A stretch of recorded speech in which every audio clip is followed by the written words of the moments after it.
try to introduce someone who needs no introduction.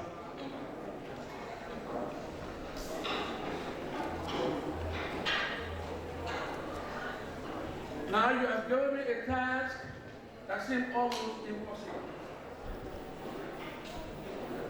But I'd like to say to all Liberians that today in our midst we have the youngest foreign minister ever.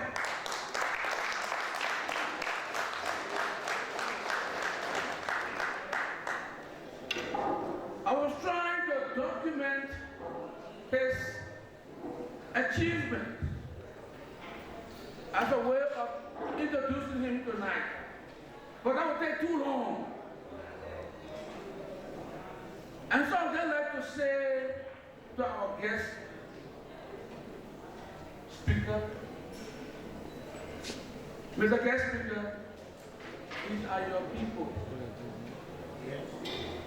Fellow Liberians, this is your foreign minister. Now let me stand and give him the loudest applause ever as he comes to the podium.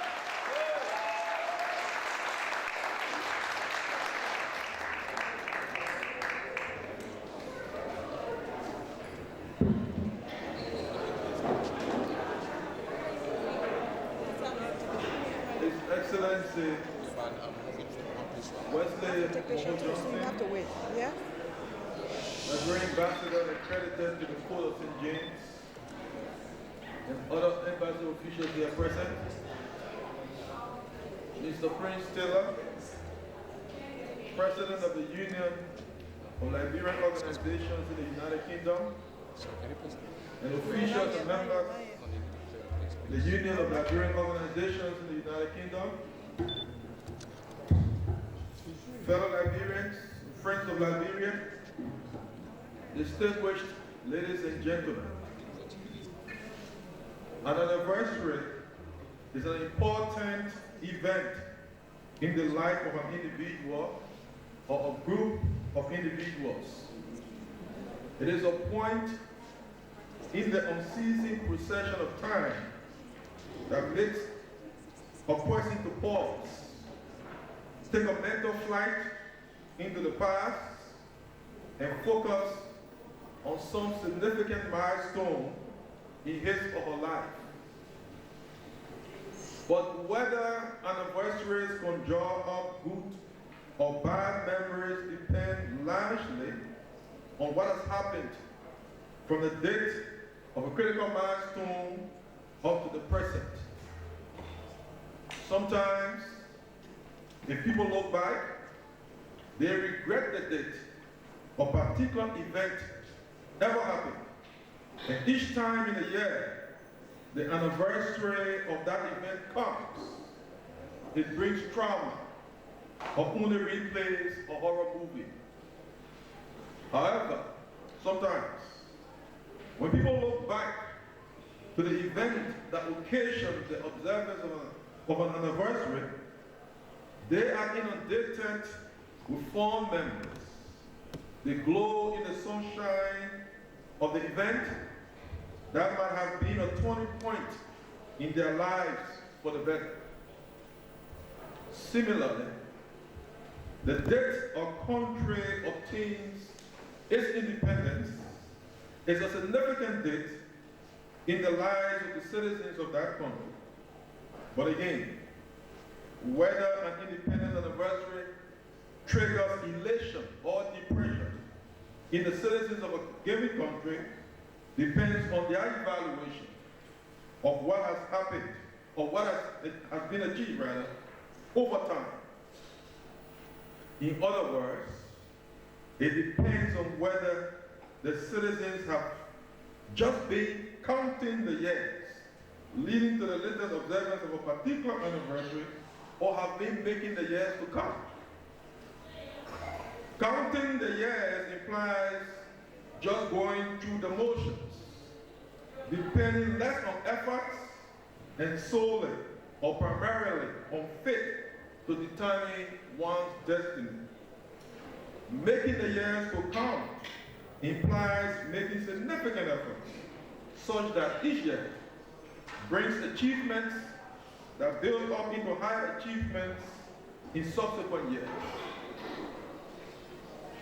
Fellow compatriots, distinguished ladies and gentlemen, as we observe the 165th independence anniversary of our dear country, Liberia, we should indeed pause for a moment and evaluate from whence we come, and then ask ourselves whether we have reasons to celebrate our 165th anniversary or reasons only to commemorate the anniversary.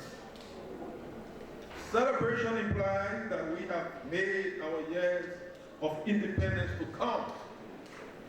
Commemoration implies that we have only been counting the years, only managing to go through the motions of existence. But we do not have enough time for me to do justice to this topic. Therefore, suffice it to say that as we observe the 165th independence anniversary of our country, we need to undertake a trinity of analysis. We need to do some retrospective, some deep introspective, and some prospective.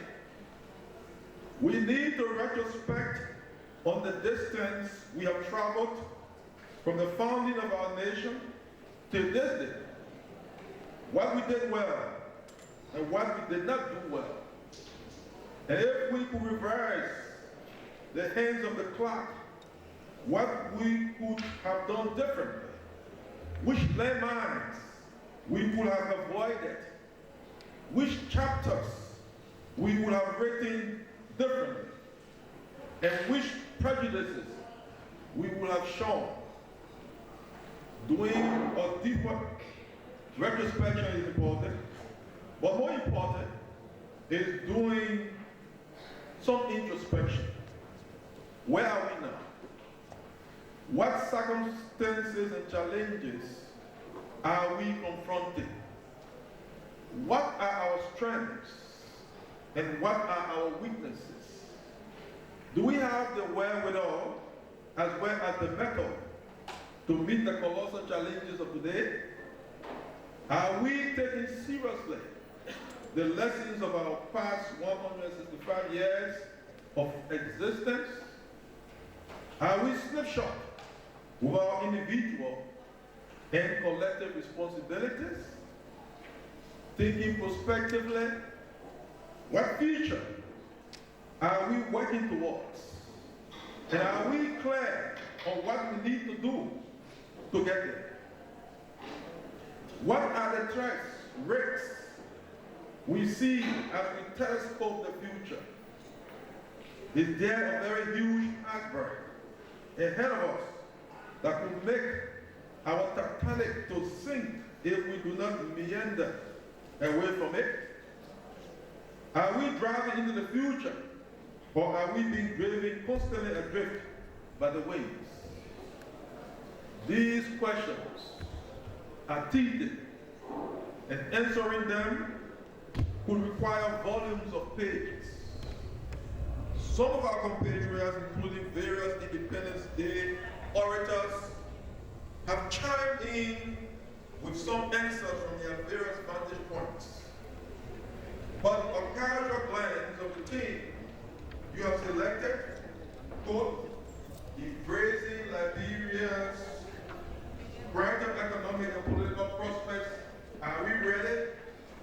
The team suggests that you are zooming seriously on the future and are concerned about our current state of preparedness to seize the opportunity that you see dampling, that you see dampling in our faces.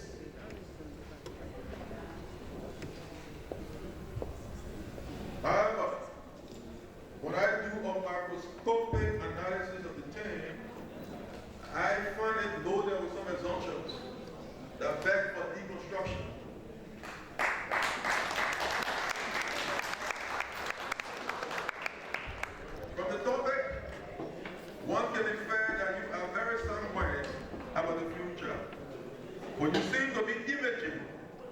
of brighter economic and political prospect.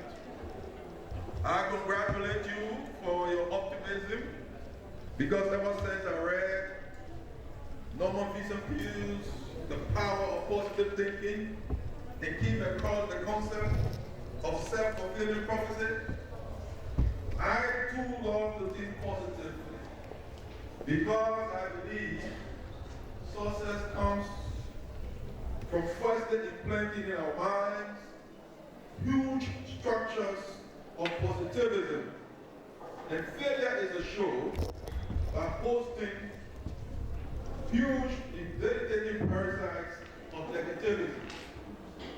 But I can imagine many of critics asking, are we not being a little jumpy if we thought that our economic and political prospects would of necessity be brighter? What are examples of foundations of optimism? Are we being overly presumptuous? Or are we just being, as we say in Liberia, Aladura prophets? Whence cometh our optimism for a brighter economic and political future? The discovery of oil, the fact that we are rich in natural resources, iron ore, timber, rubber, diamond, gold, the fact that we are blessed with good flora, good fauna, good weather, a manageable population. When cometh our optimism for a brighter political future? Is it because today, in spite of the challenges we are still grappling with, we have one of Africa's vibrant democracies, as evidenced by the consecutive holding of free, fair, democratic elections?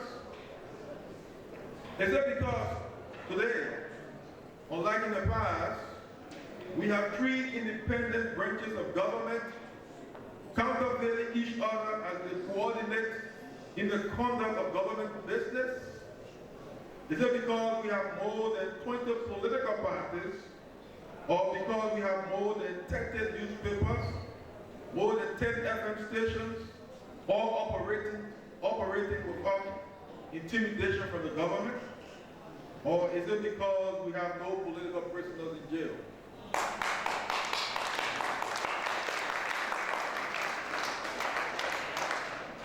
Secondly, the present state of economic and political affairs, while still in need of material improvement, is something we have to appreciate if we juxtapose it with our recent difficult history of war and economic mismanagement. Therefore, it is natural to think that the next move we will make will be progressive. We'll consolidate the gains of the present and lift our critical minds of our populace from the deep dungeons of poverty to the commanding heights of prosperity.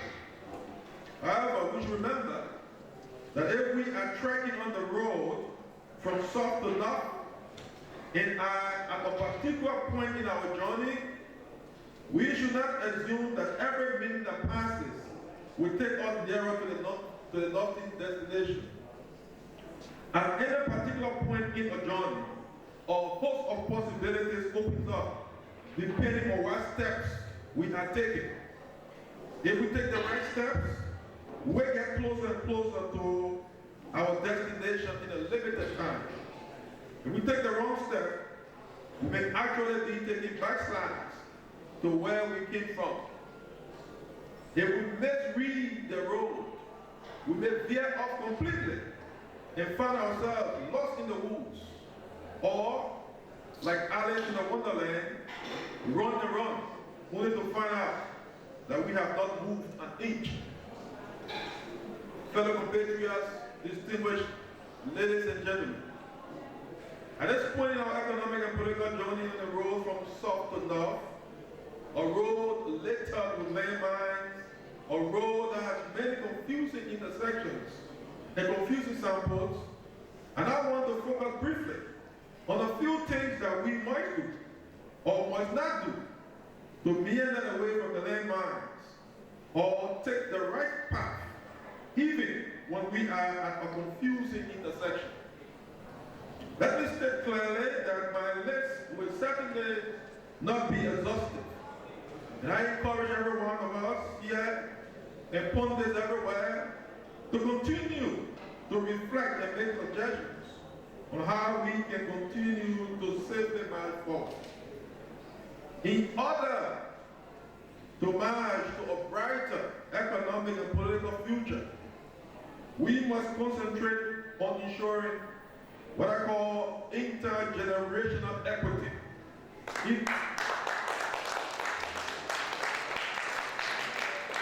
I repeat, in order to march to a brighter economic and political future, we must concentrate on ensuring intergenerational equity in the management of the nation's resources. Let me explain a little on the concept of intergenerational equity. Put simply and succinctly, intergenerational equity means the actions of this generation of Liberians should not shortchange or make it difficult for tomorrow's generation of Liberians. To drive home